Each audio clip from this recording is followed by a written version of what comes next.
ৰজা ময়ূৰধ্বজৰ ধৰ্ম পৰীক্ষা। মহাভাৰতত যুধিষ্ঠিৰৰ অশ্বমেধ যজ্ঞৰ কথা আমি সকলোৱে কম বেছি পৰিমাণে জানো।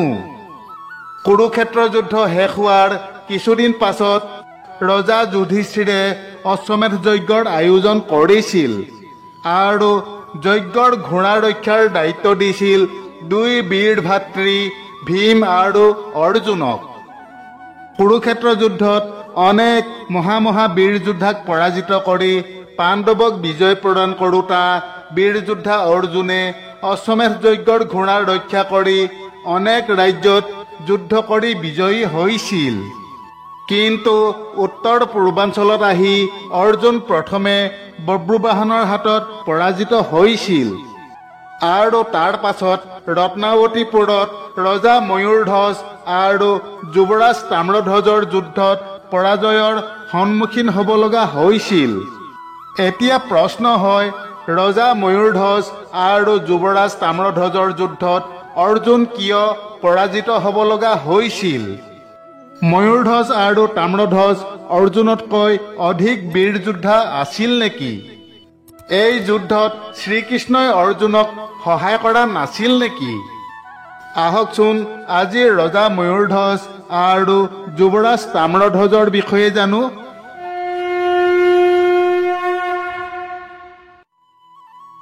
বব্ৰুবাহনৰ লগত বিবাদ শেষ হোৱাৰ পাছত অশ্বমেধ যজ্ঞৰ ঘোঁৰা মণিপুৰ ৰাজ্যৰ পৰা ওলাই গৈ ৰত্নাৱতীপুৰ ৰাজ্যৰ সীমাত প্ৰৱেশ কৰিলে। বব্ৰুবাহনো পিতৃ অৰ্জুনৰ লগতে যজ্ঞেশ্বৰ ৰক্ষাৰ্থে আগবাঢ়ি গ'ল। সেই সময়ত ৰত্নাৱতীপুৰত ময়ূৰধ্বজ নামে এজন মহাবলশালী হৰিভক্ত ৰজাই ৰাজত্ব কৰি আছিল। ময়ূৰধ্বজৰ পুত্ৰ যুৱৰাজ তাম্ৰধ্বজ মহাপৰাক্ৰমী বীৰ আছিল। ৰজা ময়ূৰধ্বজে নিজেও অশ্বমেধ যজ্ঞ কৰিবলৈ সিদ্ধান্ত কৰিছিল। যজ্ঞৰ ঘোঁৰা ৰত্নাৱতীপুৰ ৰাজ্যৰ মাজত সোমোৱা দেখা পাই যুৱৰাজ তাম্ৰধ্বজে সেই ঘোঁৰা বন্দী কৰি যজ্ঞৰ বাবে অশ্ব পালো বুলি আনন্দিত হৈ পৰিল।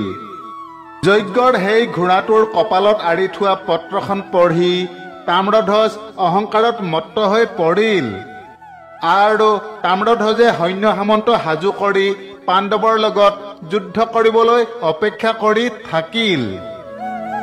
পাণ্ডৱৰ সেনা ৰত্নাৱতীপুৰ ৰাজ্যৰ মাজত সোমোৱাৰ লগে লগে দুয়ো পক্ষৰ মাজত ভীষণ যুদ্ধ আৰম্ভ হ'ল।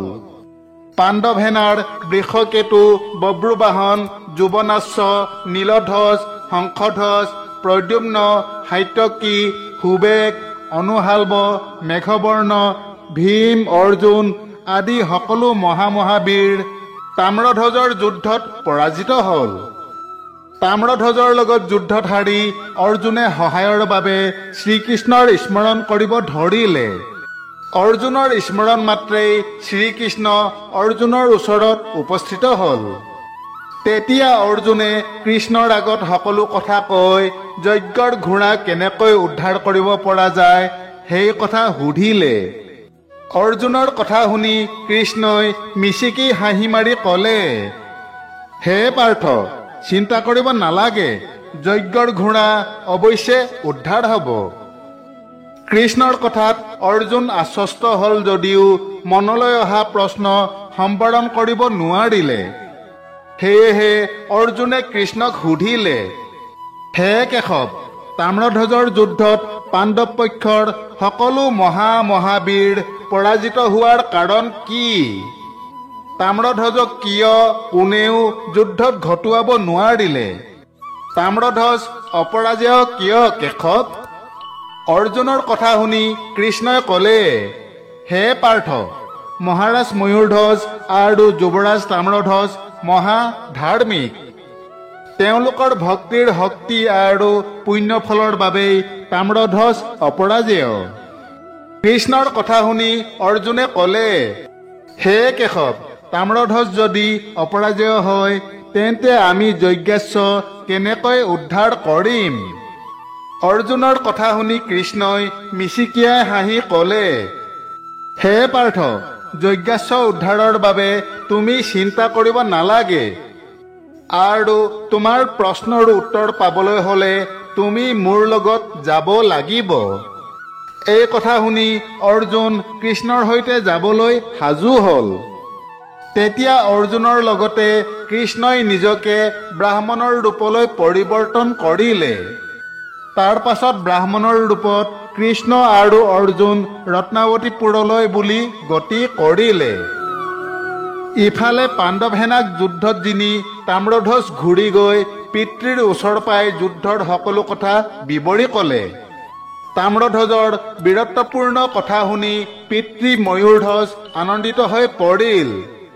তেনেতে ব্ৰাহ্মণ বেশী কৃষ্ণাৰ্জুন গৈ ময়ূৰধ্বজৰ ৰাজসভা পালেগৈ। ৰাজসভাত দুজন ব্ৰাহ্মণ দেখি ময়ূৰধ্বজে যথোচিত সেৱা সৎকাৰ কৰি আগমনৰ উদ্দেশ্য সুধিলে।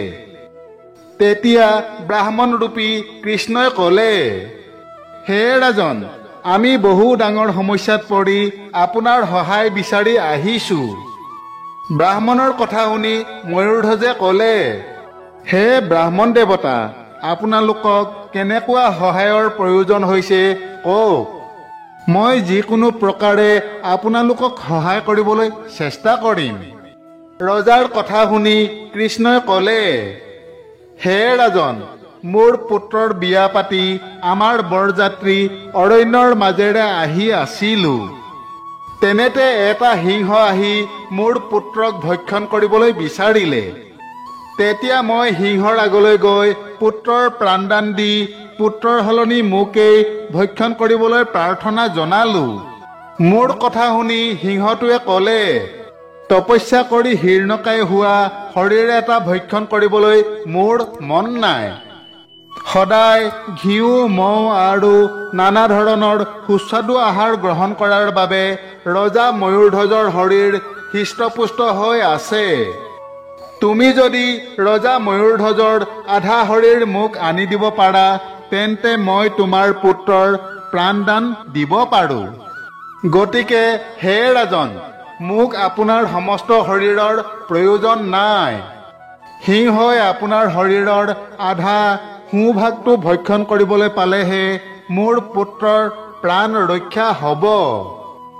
ব্ৰাহ্মণৰ কথা শুনি ৰজা ময়ূৰধ্বজে ক'লে, হে দ্বিজবৰ, আপোনাৰ পুত্ৰৰ প্ৰাণ ৰক্ষাৰ্থে মোৰ আধা শৰীৰ আনন্দ মনে আপোনাক দান দিম। আপুনি ক্ষন্তেক অপেক্ষা কৰক। এই বুলি কৈ ৰজা ময়ূৰধ্বজে নিজৰ আধা শৰীৰ ব্ৰাহ্মণক দান দিবলৈ সাজু হল। এই কথা জানিব পাৰি মহাৰাণী কুমুদৱতী আগবাঢ়ি আহি ক'লে, হে দ্বিজবৰ, মহাৰাজৰ আধা শৰীৰ বুলি ভাবি মোকেই গ্ৰহণ কৰক। সিংহই মোৰ শৰীৰ ভক্ষণ কৰি তুষ্ট হ'ব।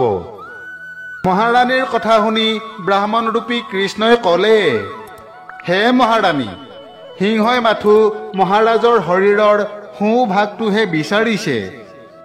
কোনো নাৰী দেহ ভক্ষণ কৰিব বিচৰা নাই।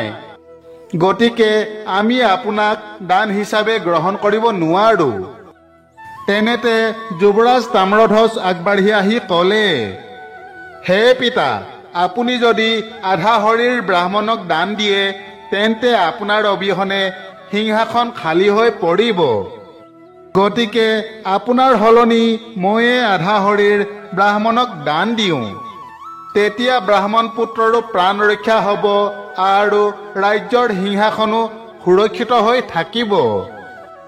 পুত্ৰ তাম্ৰধ্বজৰ কথা শুনি ৰজা ময়ূৰধ্বজে ক'লে, হে পুত্ৰ, তুমি উচিত কথা কৈছা। তোমাৰ কথা যদি ব্ৰাহ্মণদেৱে মানি লয়, তেন্তে মোৰ ক'বলগীয়া একো নাই। পিতৃৰ কথা শুনাৰ পাছত যুৱৰাজ তাম্ৰধ্বজে ব্ৰাহ্মণৰ ওচৰলৈ গৈ ক'লে, হে ব্ৰাহ্মণ দেৱতা, মোৰ পিতৃ বৰ্তমান ৰত্নাৱতীপুৰ ৰাজ্যৰ ৰজা হৈ আছে। গতিকে পিতৃৰ মৃত্যু হলে ৰজা অবিহনে সিংহাসন খালী আৰু অসুৰক্ষিত হৈ পৰিব। সেয়ে আপোনালোকে পিতৃৰ সলনি মোৰ আধা শৰীৰ গ্ৰহণ কৰক। মোৰ তৰুণ দেহৰ কোমল মাংস ভক্ষণ কৰি সিংহটোৱে নিশ্চয় ভাল পাব। যুৱৰাজ তাম্ৰধ্বজৰ কথা শুনি ব্ৰাহ্মণৰূপী কৃষ্ণই ময়ূৰধ্বজক ক'লে, হে ৰাজন, সিংহই আপোনাৰ আধা শৰীৰহে বিচাৰিছে। আপোনাৰ যদি দিবলৈ মন নাই তেন্তে আমাক বিদায় দিয়ক। এই বুলি কৈ কৃষ্ণাৰ্জুন ঘূৰি যাবলৈ উদ্যত হ'ল।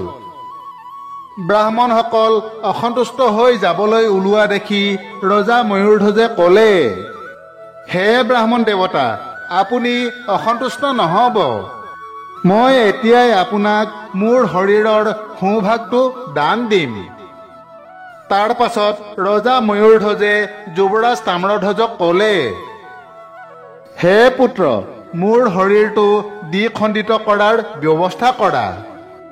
পিতৃৰ কথা শুনি যুৱৰাজ তাম্ৰধ্বজে এখন কৰত অনুৱালে। ৰজা ময়ূৰধ্বজ আসনত বহি পৰিল। তেতিয়া যুৱৰাজ তাম্ৰধ্বজ আৰু মহাৰাণী দুয়ো আনন্দ মনে কৰত ধৰি ময়ূৰধ্বজৰ মূৰৰ পৰা কাটিবলৈ আৰম্ভ কৰিলে। ময়ূৰধ্বজৰ মূৰৰ পৰা তেজ নিগৰি আহিল। তেনেতে ময়ূৰধ্বজৰ বাওঁ চকুৰ পৰা এটোপাল চকুপানী বৈ আহিল। এই দৃশ্য দেখি ব্ৰাহ্মণৰূপী কৃষ্ণই ময়ূৰধ্বজক ক'লে, হে ৰাজন, ব্যথিত মনে দিয়া তোমাৰ দান আমি গ্ৰহণ কৰিব নোৱাৰো। এই বুলি কৈ কৃষ্ণাৰ্জুন ঘূৰি যাবলৈ উদ্যত হ'ল। ব্ৰাহ্মণসকল অসন্তুষ্ট হৈ যাবলৈ ওলোৱা দেখি ময়ূৰধ্বজে ওচৰলৈ গৈ হাতযোৰ কৰি ক'লে, হে ব্ৰাহ্মণ দেৱতা, মোৰ বাওঁ চকুৰ পৰা এটোপাল চকুপানী বৈ অহা দেখি মই ব্যথা পাইছো বুলি আপোনালোকে ভাবিছে, কিন্তু সেইটো প্ৰকৃত সত্য নহয়। প্ৰকৃত সত্য কথাটো হৈছে আপোনালোকক মোৰ শৰীৰৰ সোঁভাগটো দান দিছো, কিন্তু বাওঁ ভাগটো এই পুণ্যৰ পৰা বঞ্চিত হৈ পৰিল। এই দুখতে মোৰ বাওঁ চকুৰ পৰা এটোপাল চকুপানী বৈ আহিল। তাৰ বাবে আপোনালোকে দুখ নধৰি মোৰ দান গ্ৰহণ কৰক। ৰজা ময়ূৰধ্বজৰ মুখে এই কথা শুনি শ্ৰীকৃষ্ণৰ মনত দয়া উপজিল। তেতিয়া শ্ৰীকৃষ্ণই চতুৰ্ভুজ ৰূপ ধাৰণ কৰি ৰজা ময়ূৰধ্বজৰ আগত দেখা দিলে। শ্ৰীকৃষ্ণৰ চতুৰ্ভুজ ৰূপ দেখি ময়ূৰধ্বজে সপৰিবাৰে কৃষ্ণৰ স্তুতি কৰিব ধৰিলে। ভগৱান শ্ৰীকৃষ্ণৰ কৃপাত ময়ূৰধ্বজৰ দেহ মন স্বচ্ছ আৰু নিকা হৈ পৰিল। ময়ূৰধ্বজে ক'লে, হে প্ৰভু কৃষ্ণ, তোমাৰ দৰ্শন পাই আমি ধন্য হলো। আমাৰ দোষ ক্ষমা কৰিব প্ৰভু। আমাৰ পুত্ৰই অহংকাৰত মত্ত হৈ ধৰ্মৰাজৰ যজ্ঞাশ্ব বন্দী কৰিলে। হে পাৰ্থ, আমি ধৰ্মৰাজৰ অধীনতা স্বীকাৰ কৰিছো, আমাক ক্ষমা কৰক। ৰজা ময়ূৰধ্বজৰ কথা শুনি অৰ্জুনে ক'লে, হে মহাৰাজ, যুৱৰাজ তাম্ৰধ্বজে ক্ষত্ৰিয় ধৰ্ম পালন কৰি যজ্ঞাশ্ব বন্দী কৰি আমাৰ লগত যুদ্ধ কৰিলে। ইয়াতে তেওঁৰ কোনো দোষ নাই। তেনেতে শ্ৰীকৃষ্ণই ক'লে, হে ৰাজন, আপোনাৰ ভক্তি আৰু ধৰ্ম পৰায়ণতা দেখি মই পৰম সন্তোষ লাভ কৰিছো। এতিয়া পাণ্ডৱৰ যজ্ঞৰ ঘোঁৰা ঘূৰাই দিয়ক আৰু দাদা ধৰ্মৰাজৰ অশ্বমেধ যজ্ঞলৈ আপোনাক সপৰিবাৰে নিমন্ত্ৰণ জনালো। এনেদৰে কথা বাৰ্তা পাতি ৰজা ময়ূৰধ্বজে যজ্ঞাশ্ব আনি অৰ্জুনক ঘূৰাই দিলে। অৰ্জুনে যজ্ঞৰ ঘোঁৰা লগত লৈ কৃষ্ণৰ সৈতে তাৰ পৰা ঘূৰি আহিল। ঘূৰি আহি কৃষ্ণই অৰ্জুনক ক'লে, হে পাৰ্থ, এতিয়া তুমি নিশ্চয় বুজি পালা যে তোমাৰ লগতে পাণ্ডৱ পক্ষৰ মহাপৰাক্ৰমী বীৰসকলে যুৱৰাজ তাম্ৰধ্বজক কিয় পৰাজিত কৰিব নোৱাৰিলে। ৰজা ময়ূৰধ্বজ আৰু তেওঁৰ পুত্ৰ যুৱৰাজ তাম্ৰধ্বজ মহাবীৰ হোৱাৰ লগতে মোৰ পৰম ভক্ত। তুমি নিজেই দেখিলা যে তেওঁৰ পৰিয়ালৰ সকলোৱে নিজৰ প্ৰাণ দি হ'লেও দ্বিজ ব্ৰাহ্মণ তথা সেৱাপ্ৰাৰ্থীসকলৰ কল্যাণ কৰিবলৈ কুণ্ঠাবোধ নকৰে। মহাধাৰ্মিক আৰু পৰম দানী হোৱা হেতুকে তেওঁলোকে মোৰ অথাহ কৃপা পাবলৈ সক্ষম হৈছে। আৰু মোৰ এই কৃপাৰ বাবেই যুৱৰাজ তাম্ৰধ্বজ মহাপৰাক্ৰমী অপৰাজেয় বীৰ হৈ পৰিছে। বৰ্তমান সময়ত যুৱৰাজ তাম্ৰধ্বজক পৰাজিত কৰিব পৰা বীৰ কোনো নাই। সখা কৃষ্ণৰ মুখে ৰজা ময়ূৰধ্বজ আৰু যুৱৰাজ তাম্ৰধ্বজৰ বিষয়ে এনেবোৰ কথা শুনি অৰ্জুন আচৰিত হৈ পৰিল। বান্ধৱসকল, আশা কৰোঁ ৰজা ময়ূৰধ্বজৰ ধৰ্ম পৰীক্ষাৰ এই কাহিনী আপোনালোকৰ নিশ্চয় ভাল লাগিল। আগলৈও আমাৰ লগত সংযুক্ত হৈ থাকি এনেধৰণৰ জ্ঞানবৰ্ধক ভক্তিমূলক সুন্দৰ কাহিনী পাই থাকিবলৈ আমাৰ কাকতি ক্ৰিয়েশ্যন চেনেলটো ছাবস্ক্ৰাইব কৰি ল'ব। জয় শ্ৰীকৃষ্ণ।